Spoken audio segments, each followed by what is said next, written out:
Hello there, One Piece adventurers. It is I, Amaze, the storyteller, and I am back. That's right, baby, back at you. We just need to take a moment of silence for the death of our boy Doberman. All right, as you guys might know, Doberman is one of my favorite characters. I've talked about him multiple times on the One Piece channel. He's fantastic. I love him to death. He's dead. He did die probably. I think we're at a stage of One Piece where it's no longer going to be, like, it's not necessary for Oda to keep these guys alive. When Oda still had like 20, 30 years to plan out the manga of One Piece, he would keep people alive so that he could use them later. That's a great tactic, but we're really nearing the end of One Piece, and I seriously doubt that Doberman's going to make another appearance. Same with T-Bone, unfortunately. Now, this video is going to be more lighthearted than that. I don't want to talk about One Piece death. The world is as bad as it is right now. We don't need more travesties in anything. We don't need it, all right? So, what if within the Department of Sword, you have a whole faction dedicated to saving or reviving Marines that have died? And somebody has a devil fruit power similar to that little elf thing on Dressrosa. I'm slipping on her name. Somebody in the comments remind me. I could Google it, but that would mean stopping the video entirely. But remember, her tears can heal anything, right? What if we had somebody that could actually bring people back to life? Now, I know that's controversial given Brook's devil fruit, but Brook's is only one life. What if the prerequisites to bringing somebody back to life was that they would have had to die in a specific manner, or their death had to be caused by a devil fruit, or the final one is that their death had to be recent enough to where the soul didn't actually depart to the netherworld. So then it could bring back their soul, shove it back in there, and bring them back to life. Somebody in Sword had that devil fruit ability. Boom. Brought back Doberman. Brought back Saul, right? Jaguar D. Saul, you guys remember him? He's the dude marked by flames, allegedly. And we see these individuals coordinate a planned attack against Crossguild and end up taking them down. This would be headed up by the two vice admirals we love the most. Let me rephrase this. The two vice admirals I love the most, Doberman and T-Bone. And they sail in, and imagine this. Imagine this. The man who hates crooked sword attacks fucking slices in with a nasty, curved strike. Because the thing that holds T-Bone back is the fact that he doesn't actually swing at anything. They take their time using fucking angles. If T-Bone actually swung a normal sword strike similar to that of Zoro and Mihawk, he would cut through everything in his path.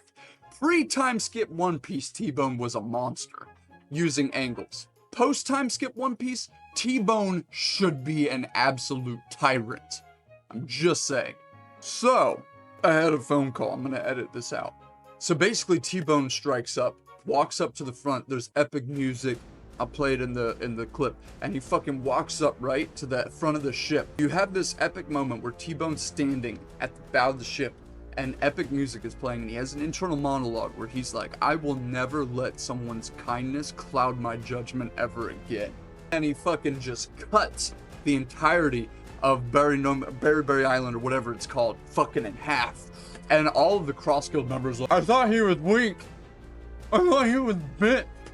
And then fucking Doberman walks up and jumps off and just immediately guts one of the Crossguild members and swings his sword out, getting blood on another's face. And he's like, this is war, bitches. And then they just start dicing up Crossguild members left and right. And it forces Buggy to get out in front and stop this confrontation. And that's when a hurling ball of smoke unravels Buggy and just traps Buggy, causing him to be restricted. Because remember, Buggy's a warlord.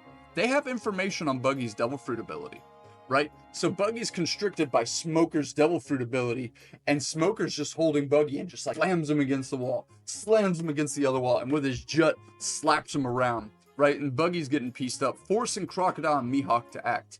And Mihawk comes out about to strike Smoker, and T-Bone stops him, and you have a clash between Mihawk and T-Bone, and a clash between Doberman and Crocodile. And that's the matchup. Smoker, Buggy, T-Bone, Mihawk, Crocodile, Doberman. And that's the face-off. Now, I know what you're thinking, right? Crocodile and Mihawk way surpass the strength of a Vice Admiral, and you're probably right. But remember, something really cool that All For One said, I know I'm bringing a non-One Piece character into this, but All For One says this best. There's nothing scarier than a wounded hero. And these individuals, Smoker, Doberman, and T-Bone, by God, are they wounded heroes, dude. They're coming in for vengeance. And T-Bone being the nicest fucking dude ever in the canon of One Piece.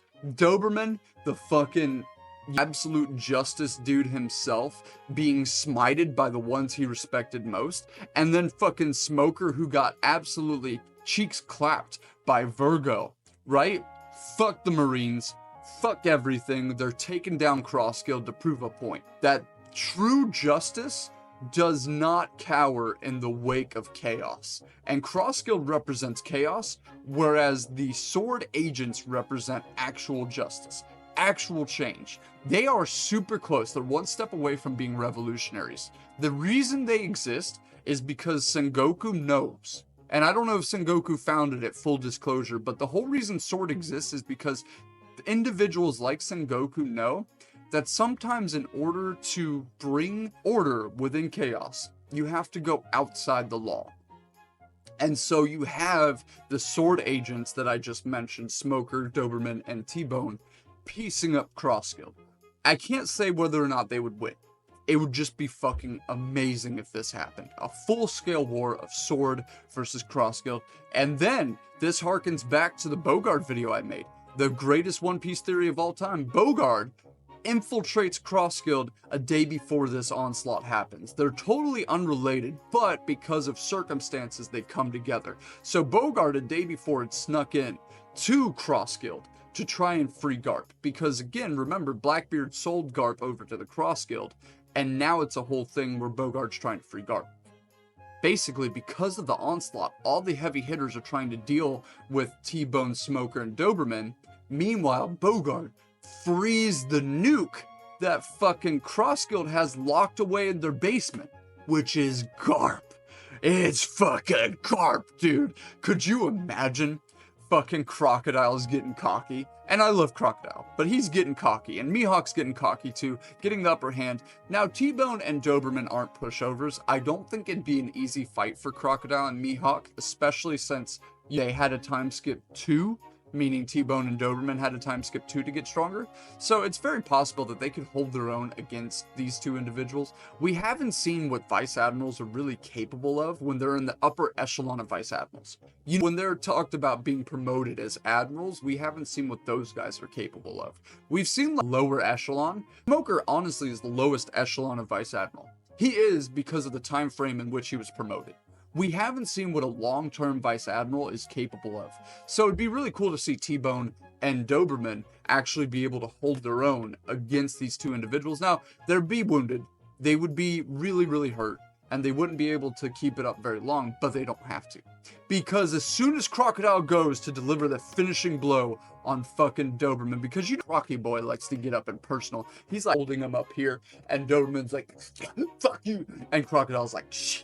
And then out of nowhere, Bogard just chops his arm off, and Crocodile loses his other arm because of his hawkified blade. And then Garp strolls on up and thanks Doberman, T-Bone, and Smoker for holding out this long. And fucking Galaxy impacts Mihawk straight to the face, and Mihawk goes down, and it's the first time in the series we see Mihawk take damage. And all of the Sword members that are currently there fight the good fight, and they beat Crossguild and lock up all Crossguild members. They lock up Crocodile, they lock up Mihawk, and they lock up Buggy. And this ruins Buggy's plan for the One Piece, but through shenanigans, all three of the aforementioned Crossguild agents get out, including some other individuals through shenanigans, because the Revolutionary Army sits in the mix. But how cool would that be, guys? Let me know down in the comments below if you liked this fantasy. I'm not going to call it a theory because I doubt it's going to happen. But how cool would this be? It's a One Piece fantasy. We can have fun with it. I think it'd be awesome if this happened, but it doesn't have to. Not everything has to play out how I want. It can just be fun talking about it. But I would really like to see T-Bone, Doberman, and Smoker team up for a sword clash against the Crossguild. I do think T-Bone and Doberman have tricks up their sleeves that we haven't seen any Vice Admiral do outside of Garp. And I do believe that they're incredibly powerful individuals. Because again, we see what the Admirals are capable of. We see what superpower the Admirals hold. It's not far-fetched to say that there's Vice Admirals that could keep up with Admirals that have a different power set. And I do think T-Bone's up there in terms of swordsmanship. I think T-Bone kind of restricted himself because of the whole crooked swordsmanship thing. He only struck in angles. Man, it takes forever for his shit to get anywhere. It would be so much better if he had actual lashed attacks, just like Zoro and Mihawk. But anyway, let me know what you guys thought in the comments below. I'm really excited to hear what you guys think about this. I would love for this to happen. I would love for Sword to again be made up of these individuals. And I think T-Bone having character development where he realizes that sometimes you have to be ruthless to get ahead. Sometimes you can't hold on to kindness. You have to let it go and fuck over the ones that fucked you. And I think that'd be a great synopsis of what those three in particular represent. Because remember, both Doberman and Smoker were betrayed by the ones they respected most. Virgo and Saturn, right? So I think that'd be fucking amazing to fucking stick it to the Marines, be like, we're not gonna follow your orders, we're gonna assault a Yonko, basically, and we're gonna topple them. And then because Garp is there, they totally do. They topple the Crossguild, and it makes waves because not one time in the One Piece series have we ever seen Marines pose an actual threat to the Yonko. And I know what you're thinking, well, Whitebeard, right? No, Whitebeard was killed by Blackbeard. If Blackbeard had never shown up to Marineford, the Whitebeard pirates would have smacked the shit out of the Marines. It's because of external factors that the Marines lost. Because of external factors that the Marines won. It's not because of the Marines themselves. So it'd be cool to see the Marines have an actual win against the Crossguild, who are a valid superpower, right? Buggy's the only thing non-valid about Crossguild. Remember, they're extremely powerful on their own. But anyway, guys, let me know what you guys thought of this video in the comments below. I love you all. I will see you in the next video. Bye!